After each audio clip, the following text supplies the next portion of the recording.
This is Drive Time Prop, where we give you 30 minutes jam-packed with the news of the day from our perspective of liberty, truth, and true justice, rather than propaganda, agendas, and BS that you're getting from the mainstream.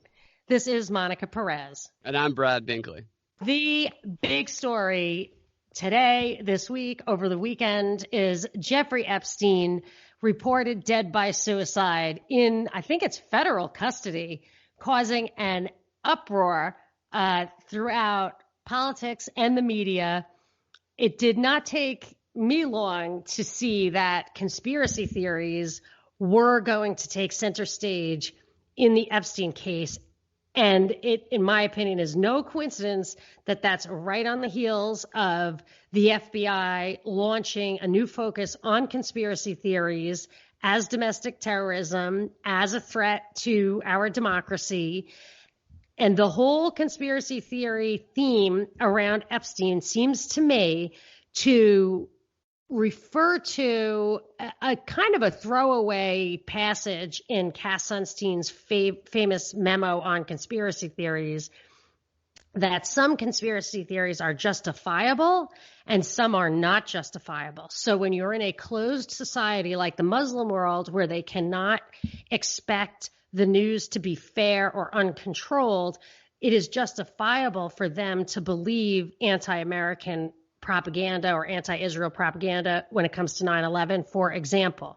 But in an open society like ours, it is not justifiable to wholesale discount what's coming out of the mainstream media or official sources. And I feel like this Epstein case is going to be a lesson in that.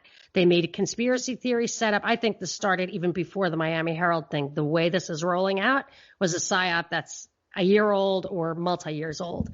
And that the way they're bringing it to the fore is they're going to say they had to make a conspiracy theory that everyone could get their arms around, or competing conspiracy theories or whatever, like a story that was big and just truly justifiable to have conspiracy theories question if there was foul play, whatever. And then say, okay, the way you can figure out justifiable from unjustifiable is we live in an open society. You have to trust the government. You have to trust the media. And if you don't, that makes you a threat to the American way. That's what I'm getting out of the bigger narrative. Yeah, I would agree. I think the conspiracy theory narrative started at least back in 2016 when Hillary Clinton gave her alt-right speech, which is what thrust Alex Jones and the whole evilness of conspiracy theorists into the media. I think from that point on, it's been an ongoing campaign to demonize conspiracy theorists, as long as paint them as far right instead of people who just ask questions. And to your point, there was an article today that was about how deep fakes, we're not prepared for deep fakes. We're ill prepared for them in the coming election. The public is not ready for the technology. It says why tech companies are ill equipped to combat the internet's deep fake problem.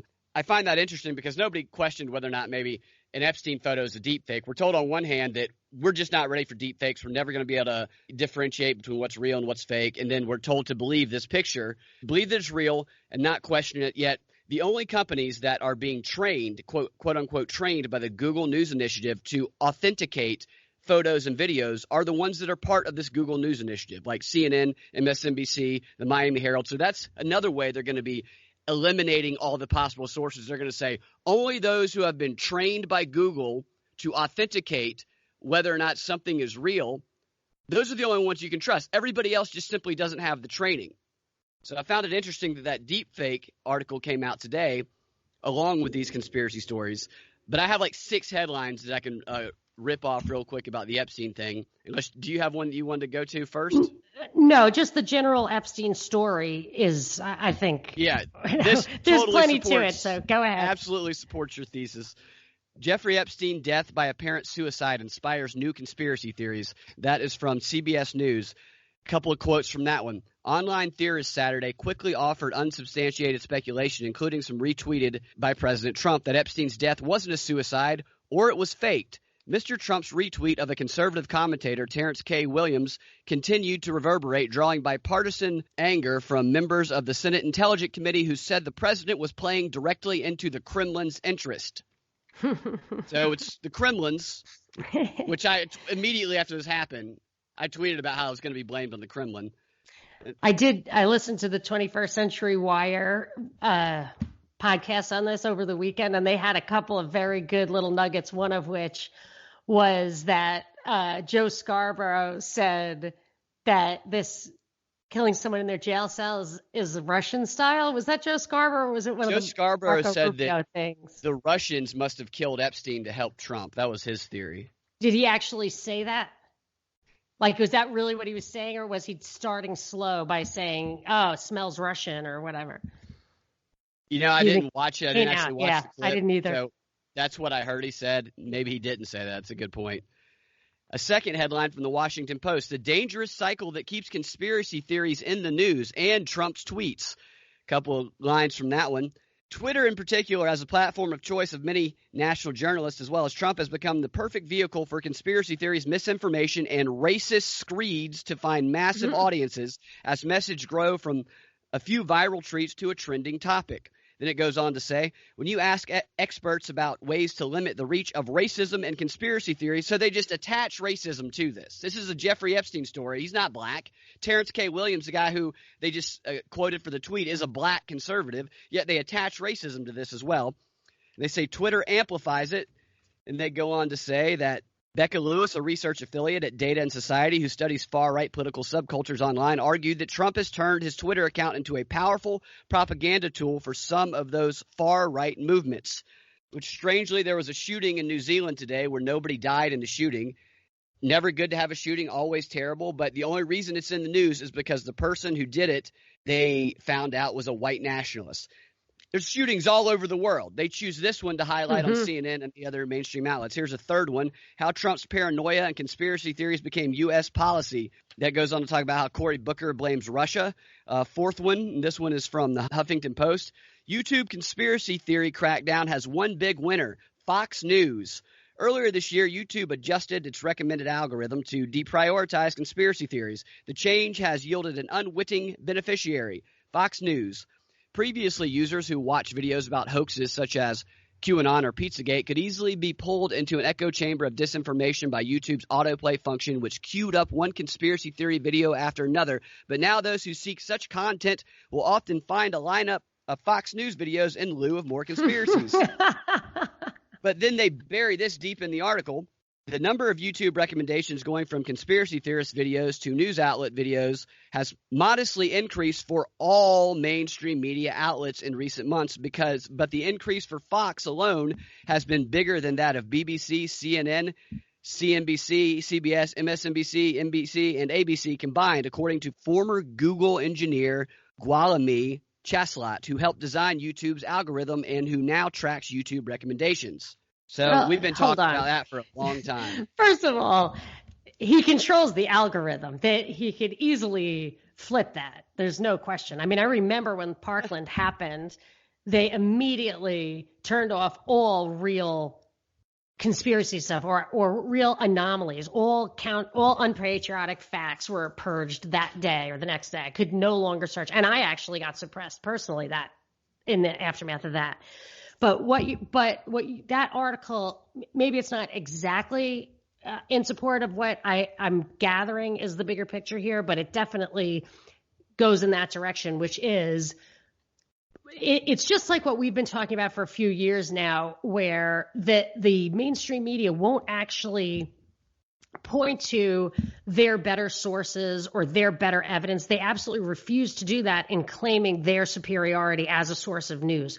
All they will allow is authority, authority, authority. And it was glaringly obvious all along that they were not looking for objective touchstones. They were simply trying to assert themselves by their position. And this, I think, is going to be a major piece of that puzzle or whatever, another support to that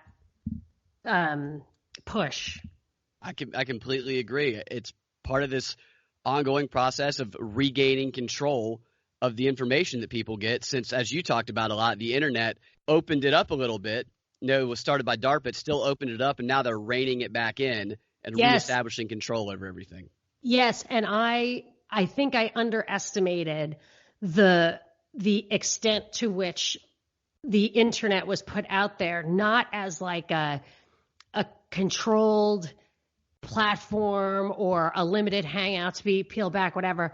I was just starting to crack an article, like a study or a paper, like a military paper, that talked about how much. Oh, and it also dovetails with the Cass Sunstein conspiracy theory paper, which I'm rereading for, it must be the fourth time, where it says that it's very hard to do what he calls cognitive infiltration, where you like change people's minds or make them insert into their truth something crazy that will discredit them to others or lead them to like rethink their conclusions.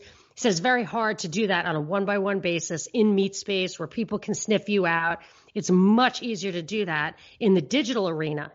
And this all is making me think that, that the digital arena, that the internet was introduced for the purpose. Maybe I'm late to the game and connecting these dots, but that it was delivered to us for the purpose. It's not a limited hangout. It's a corral. They gave it to us in order to get us out of the public square and into the digital square. That's a great point. There's no public square anymore, hardly. Yeah, and that I think was the primary intention. And you can always find somebody who agrees with you on the internet, and they can fuel anger, and it's dehumanized. The internet is, because you don't have to see people, so people can be meaner. And they can grow they're angrier. going to be AI. Like it could be the way they say about like the Ku Klux Klan and militia movements and stuff. At a certain point, they were majority FBI. They were majority infiltrated. Maybe your little circle, which Google was created to identify birds, flocks of birds, whatever they call it. It is possible that every single person could be in an artificial flock where they are the only person, which could completely control and cordon you off and corral you that way. I'm going to continue to investigate those two documents with this different way of thinking about it. Yeah, I think you're onto something. I have two more quick headlines about this, and one of them has got a real kicker on it. This one here is from USA Today. 2 years after Charlottesville, I'm fighting the conspiracy theory industrial complex. And this is an article written by the guy who filmed the car that rammed into the car in Charlottesville 2 years ago, and which he was an activist, by the way. He was there. He was trained by Indivisible, I'm sure, to go. See, a lot of those other people who promoted this violence there, they should have. You can be charged with crimes like felony murder, for example, where you contributed to the death of somebody. And yet, no, it's like same with Jeffrey Epstein. These guys get arrested or these things happen, they're big crimes, but the normal course of events is like everybody gets charged. Like just none of this seems like the normal course of events. If you've ever had a run-in with the law, it gets ugly and complicated and they scoop everybody up and it just doesn't unfold like this. Like that guy, I wonder if he was even ever taken in and interrogated. Like, what's your role here? Why, did you provoke this, you and your gang? I think he was treated like a hero from what I recall. Yeah, but the law, I believe that. But the law, I feel like shouldn't, maybe I'm wrong. I mean, maybe I need the details, but it seems to me a lot of those people, I guess that's obvious. Like a lot of those people were breaking the law just by not having permits and by inciting, provoking physical reactions. Anyway. Something interesting about Charlottesville that they don't talk about is that the prosecutor who prosecuted the white nationalist who was driving the car was a Trump-appointed prosecutor, yet Trump's the racist all the time.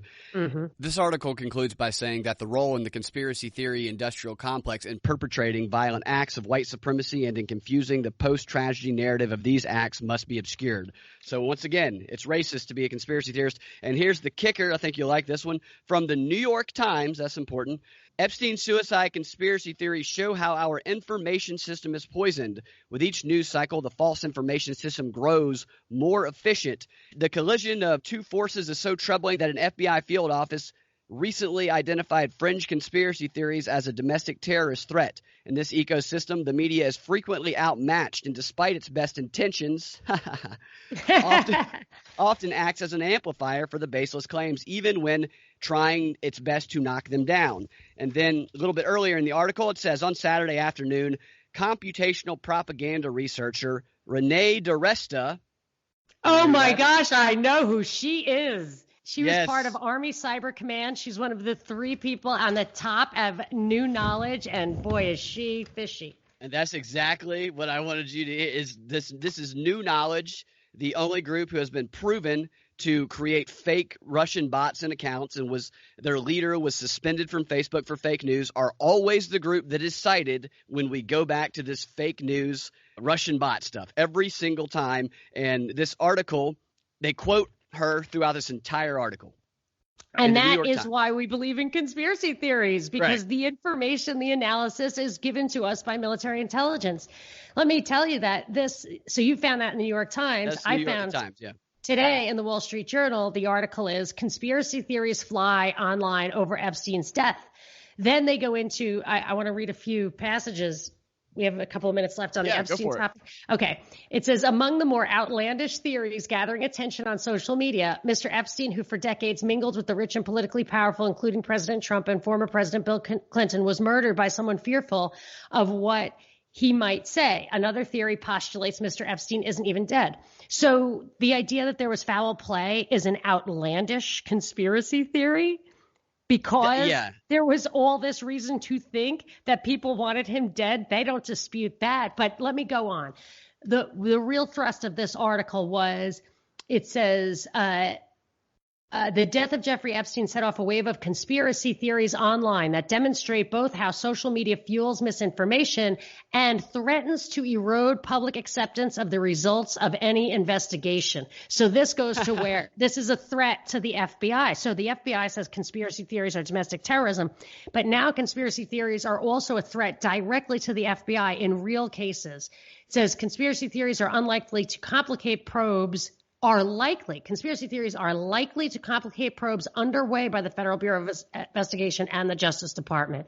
And then Marco Rubio adds, that, he's a clown, a dangerous clown. He says, it illustrates why our society is so vulnerable to foreign disinformation and influence efforts. So there it is. Yeah. Yep, and he was part of the Senate Intelligence Committee. To that point, one of the articles, like the CBS article earlier, they're listing off the examples of the conspiracy theories, which I find it interesting because in that article, it says the headline is Jeffrey Epstein's death by apparent suicide. Mm-hmm. So they're even saying apparent suicide in the headline, yet they're calling people who question whether or not it's suicide or whether or not he faked it conspiracy theorists. And as examples, they go, for example, former Mayor Rudy Giuliani, now an attorney for Mr. Trump, tweeted out several questions about Epstein's death. Who was watching? What does the camera show? Follow the motives, Giuliani tweeted Saturday afternoon. What about any of that is conspiratorial? That's a normal investigation. Those are questions anybody would ask. Yet they're framing them as though it's conspiratorial to ask the basic questions you would ask in any investigation. It is weird that the mainstream media is coming out with this. I'll tell you, when I was absolutely bombarded with competing conspiracy theories on Twitter the day it happened on Saturday, I could tell that the fodder was there. And then within minutes, I saw the NBC.com, whatever, said, conspiracy theories are flying over Epstein in the mainstream media. So it's clear to me some conspiracy theories are allowed to be talked about and some are not. It's like Ann said, who called in on the show on Saturday. Republicans and conservatives are not, their conspiracy theories are crazy, but Democrats are right. But the fact that some are allowed. Did you ever hear Giuliani say 9/11, a 9/11 conspiracy theory? Of course not. Never. So this is the one that's okay for him to talk about. Right. And I think a lot of this goes back to that Google News initiative. They are picking out the authoritative sources to let rise to the top. They are training them. They're training them for free in how to identify what is a deep fake and what's not. And they're not really training them how to do it. They're training them to think that they know how to do it. Is what they're training them to do. But you can't know. It's obvious you can't know. I will point out that in that Cass Sunstein article I was reading, memo on how to deal with conspiracy theories, it says in a closed society or a foreign place where we are allowed to go. We don't have a moral problem with interfering with people's news. We have paid off the press in like Iraq, for example, to publish stuff written by American insiders without saying who it is. And they act like they don't do that here.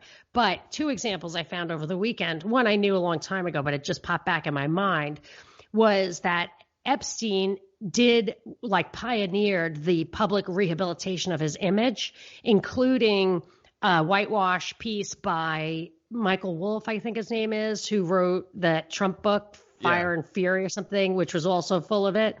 But there was another article about his altruism, his charity, that was pulled by Forbes after the New York Times revealed that the guy who wrote it was paid by Epstein, I think, to put his name on it and didn't even write it.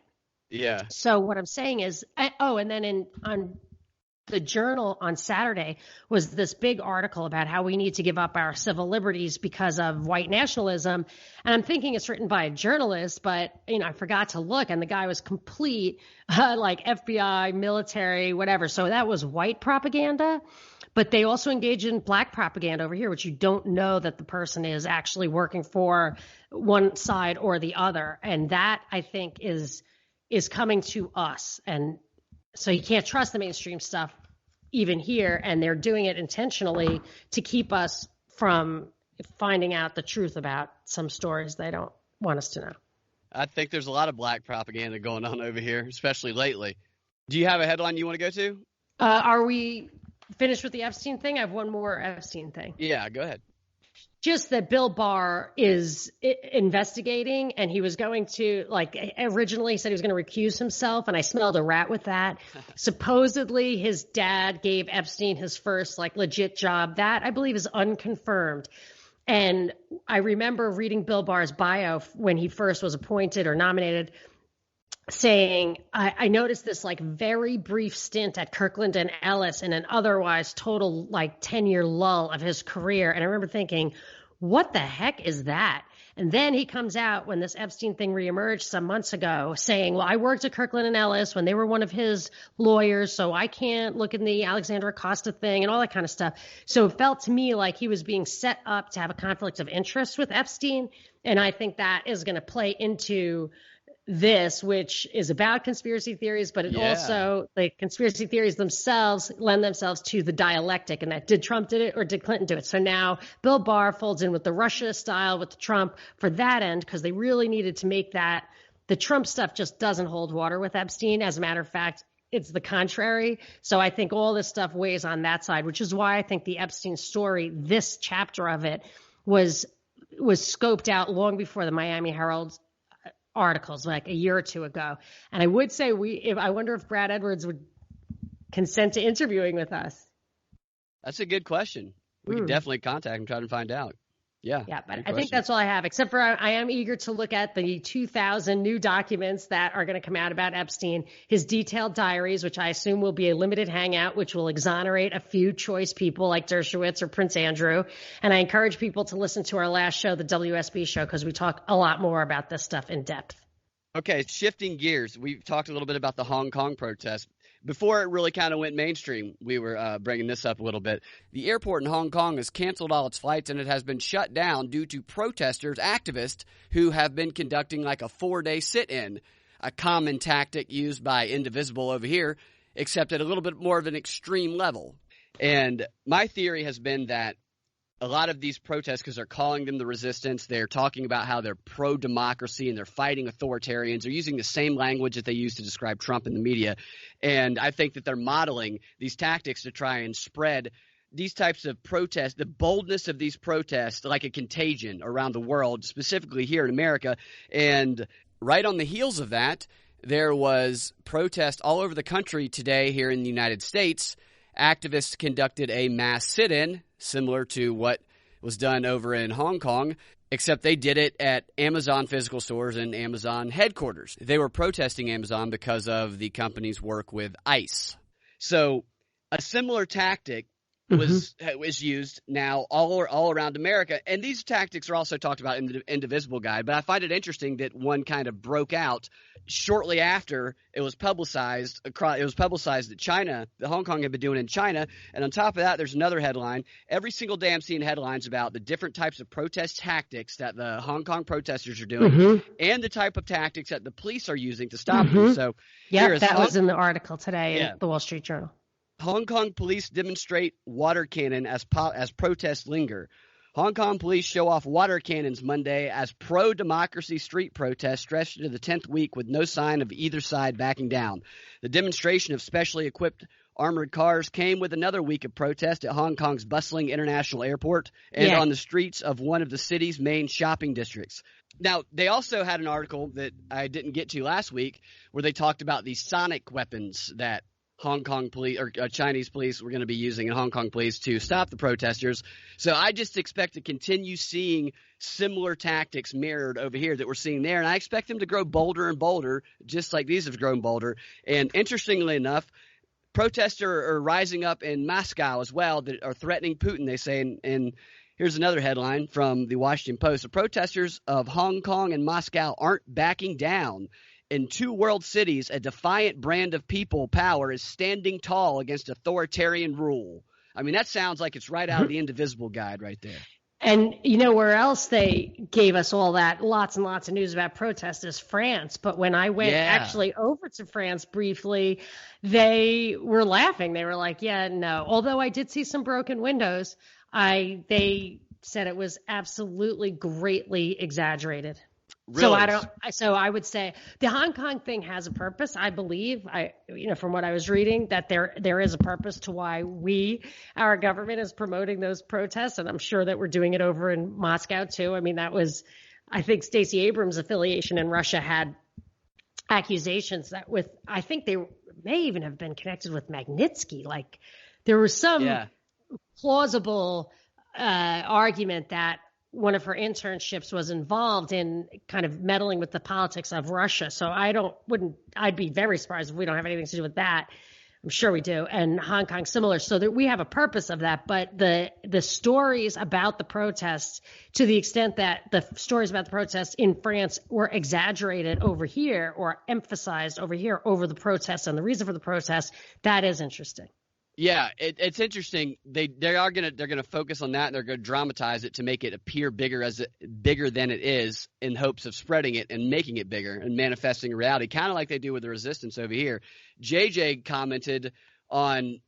I posted this link on Twitter today about these protests, and he commented about a color revolution. That's really, I think, what it is. I think they're trying to spark kind of a worldwide color revolution. And that's what it looks like.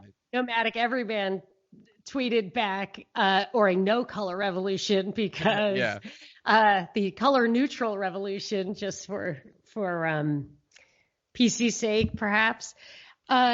So can I give you two quick headlines? Yeah. Google put on Kremlin's growing list of alleged Moscow rally promoters. So both China and Russia have accused the United States, people in the United States or organizations, of causing the protest. And then another one, as we talk about the parallels between Hong Kong protesters and what's going on over here, here's another parallel. Hong Kong protests take the battle online, the war on misinformation. So we're also fighting the war on misinformation. Mm-hmm. It's all parallel.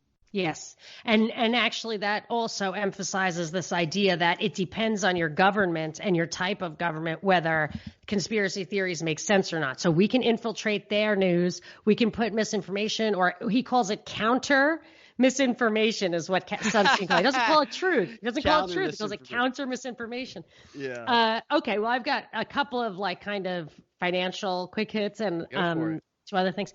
All right. So just on my watch is just story after story about interest rates going down, zero interest rates, an inverted yield curve. No one has ever mentioned that the national debt now exceeds GDP in this country. That is an unprecedented, in peacetime anyway, and dangerous situation. And that they have to keep in, if they're keeping interest rates artificially low, it is masking that and just making things, just begging for a major crisis. Also on the kind of economics front, reading articles about how housing is hot everywhere except LA. LA, for some reason, even though there's a desperate housing shortage, their housing starts or their permits are going down. And nobody is mentioning that LA is having a major political push to have rent control. And as soon as you think rent control is coming, you're not going to build a house, an expensive house with expensive land and expensive construction workers, if you think you're not going to be able to get the rents that make sense. So rent control, even just rumors of rent control, reduce supply just when you need it the most. So those are my economic moments. And then I have two other quick hits. If you have anything, otherwise I got Go. one. All right, this one, the New Yorker, it's like a 15-page article. It's a 43-minute read. They actually have the audio of it as well, so you don't have to read it. The title is Stacey Abrams Fight for a Fair Vote as a 45-minute read? Yep. It's a manifesto. This is her. Yeah, this is the door opening for her to usher her in, because there's no candidates. The leading candidate right now doesn't know what year it is, Joe Biden. So they're going to be calling for somebody else. And this talks about how the most consequential issue and the least discussed so far is voter suppression and voter rights. And then towards the end of the article, it talks about how Abrams has yet to decide if she will run for office again. For now, she focused on the irregularities that her campaign faced. And then towards the end of the article, it does the thing where he goes, when I asked Abrams if she was going to run for president, she quickly shut me down, saying she's focused on the fair fight, but she didn't rule it out. So the same stuff that she says every time. And I think this little expose on her, because it goes through her entire background and it talks about how she didn't really lose Georgia. It was taken from her, and all the BS about her, and just it glorifies her. And I think that we're going to start seeing her in the news more and more again. I think it's coming. Well, I will just say, for anyone who hasn't heard me say it before, she has no credibility when it comes to voting integrity. When she was running against the guy who was absolutely covered up for, suppressed, had civil suits filed against him for the irregularities when he was Secretary of State running the presidential election in 2016. I mean, there is no question that she could have blown the lid off of Brian Kemp in exactly that issue, and she did not touch it. So she's got no credibility there. I'm going to save my other two stories for tomorrow. Do we have time for one quick? It'll take about 20 seconds. I thought this one was funny. If you have to get it out today, do it today.